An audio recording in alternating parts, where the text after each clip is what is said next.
That would be Mr. Ichabod Crane.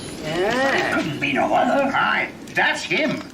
It's as if Lynette has seen him in the flesh itself. Ichabod Crane, the only man to be taken outright from this world by the headless horseman of Sleepy Hollow. Now that does sound like a good tale. Just showed up on the Sleepy Hollow Road one day in the spring of 91.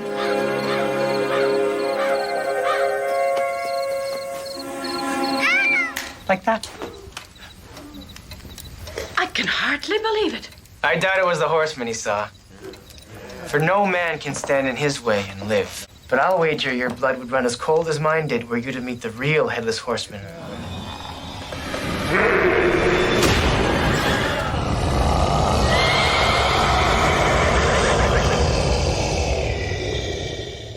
The Legend of Sleepy Hollow is a made-for-TV film directed by Pierre Gain. It was released in the year 1999, and some would say that 1999 was one of the greatest years for films, and I would tend to agree with that statement as we received movies like The Mummy, The Matrix, Star Wars The Phantom Menace, and even The Blair Witch Project. Now, 1999 really was a force to be reckoned with when it came to films. In fact, 1999 gave us two adaptations of the legendary ghost story from Washington Irving, the movie we're talking about here today, and of course the widely known Tim Burton version of the story known only as Sleepy Hollow. Now, Sleepy Hollow is a film that I haven't done a review for on my channel yet, but I'm going to change that. Before October 31st of this year, I will review Sleepy Hollow, so keep an eye on the channel for that. In fact, if this is the first time you're finding my channel, I would love for you to hit that subscribe button, turn on the notifications so that when I post my review for Sleepy Hollow, you can check that out. But my channel has all kinds of stuff, whether it's Blu-ray talk, movie reviews.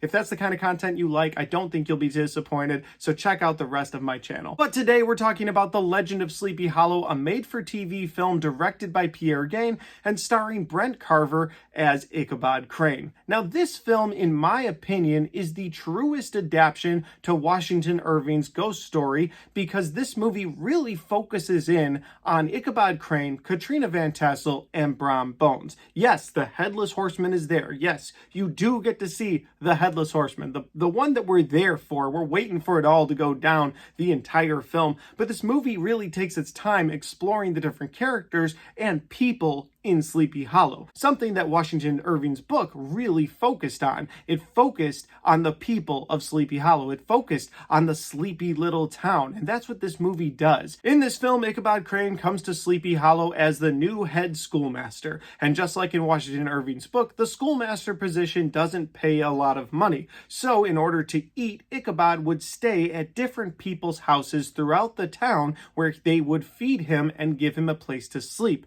and by day he would be the schoolmaster. Now, one of these houses that gives Ichabod food and shelter for the night is the Van Tassel's residence, and at the Van Tassel's residence is the beautiful Katrina Van Tassel, played by Rachel Lefevre in this film, and she, of course, is gorgeous. Ichabod is immediately smitten by her good looks. However, he is also smitten by the fact that Mr. Van Tassel is the wealthiest person in town. His farm does exceedingly well, and he knows that if he finds a way to marry Katrina, all of her father's land, all of her father's wealth will one day be his. And Ichabod, while he is a trained schoolmaster, is pretty lazy, doesn't want to build all of that for himself, so this is a shortcut to being very wealthy. And of course, Ichabod becomes obsessed with the idea of becoming extremely wealthy, as right now he is a very low-paid school teacher, and that is his plan to get rich quick. But there is one thing blocking Ichabod's way of taking Katrina's hand in marriage,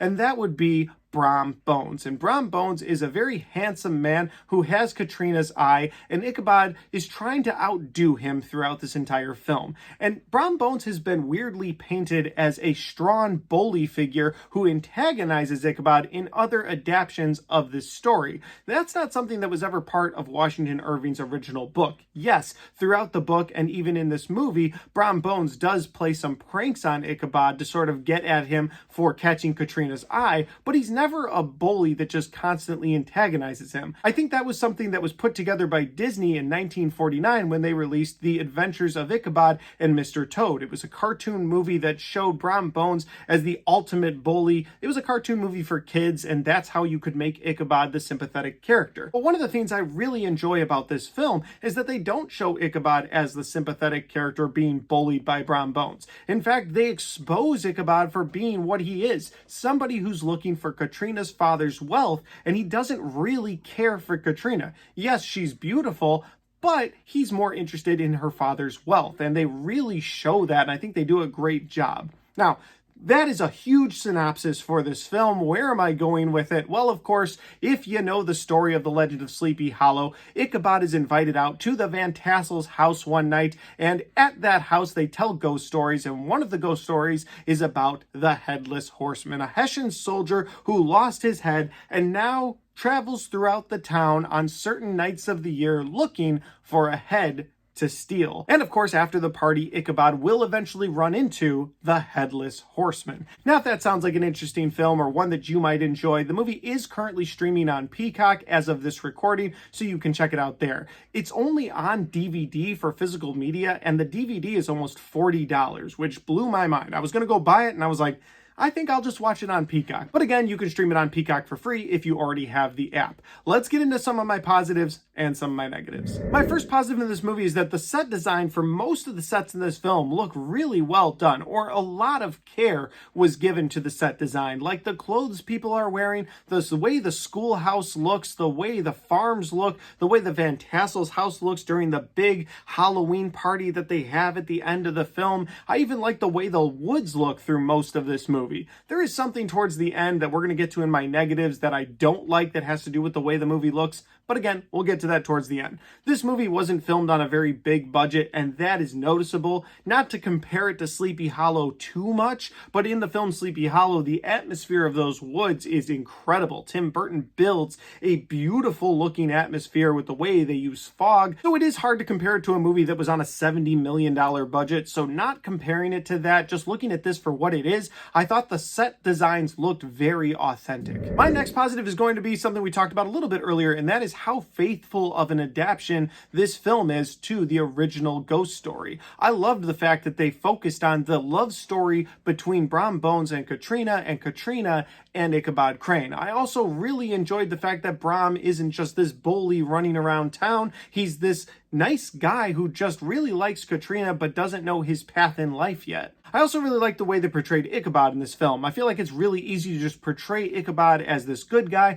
that you're supposed to feel bad for because the Headless Horseman goes after him, but I don't think Irving ever wanted to do that. Irving wanted to show that while somebody could have a very smart mind, somebody could be so book smart, even use other languages throughout this film to sort of show the town people how smart he was still a very weak person. He never saw Katrina for how beautiful she was and how pure she was. He saw Katrina as a way to get rich. He was also just a weak character in general. Yes, very book smart, very I'm in charge of the classroom, but he was terrified of being alone at night. So this was sort of an in-depth look at Ichabod and how he was as a person until he meets the Headless Horseman. That'll move on to my negatives. My first negative for this movie is the acting. Listen, one big thing I've seen online for this film is that everybody can agree the acting isn't great. It's not the worst acting I've ever seen, B-movie horrible acting, but some of it is very much so like, hey, you were in some plays, right? You want to be in a movie? Come on in.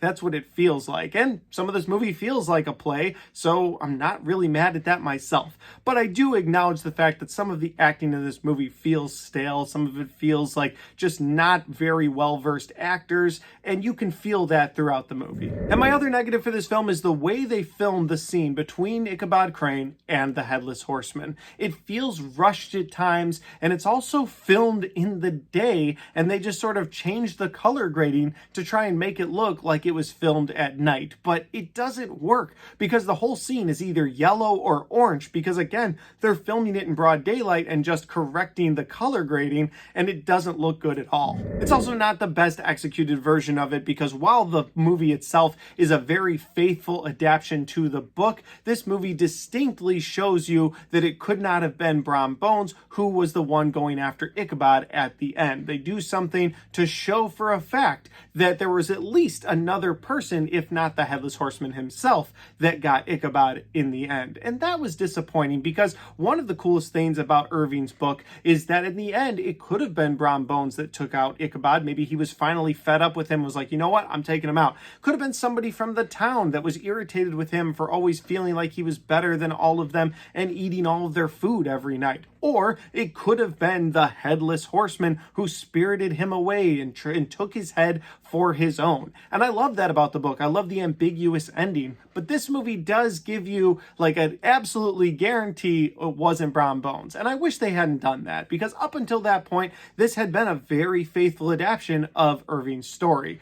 But that's my biggest negative, really. I don't like the way they ended this thing. I don't like the way they filmed it. Really, just that last scene with Ichabod and the Headless Horseman, none of it really works for me. Every time I watch it, I enjoy the movie up to that point. And the problem is, that's the big part of the movie. That's the thing you're waiting for. You're waiting to see Ichabod and the Headless Horseman. How are they going to do it? And every time I watch it, I'm like, man, if you'd just taken a little more time to craft that end scene, this really could have been an excellent adaptation to the Legend of Sleepy Hollow. Overall, I will say that this is a movie I recommend to everyone if you're a fan of the Legend of Sleepy Hollow. If you're not really a fan, I think you'll watch this and be like, well, I think I prefer the Johnny Depp version better. And I get that, because that movie had a better budget. That movie had better sets. That movie had better actors. But this film, again, it feels more of a true adaptation to that original story from Washington Irving. And I think if you like that original story as much as I do, then I think you'll enjoy this film for what it is. Not the most clean or polished film of all time, but a true adaptation to Washington Irving's classic story. But guys, those are just my opinions, because that's my review for The Legend of Sleepy Hollow. Have you seen this film? It came out 25 years ago. It is currently streaming on Peacock. If you've seen it, let me know in the comment section down below what your thoughts are. Maybe we agree or disagree. I love hearing from you guys, so let me know. And as always, guys, if you like this video, don't forget to hit the like button, because it helps the video, it helps the channel, and it helps me right here. Thanks for watching. I'll see you next time.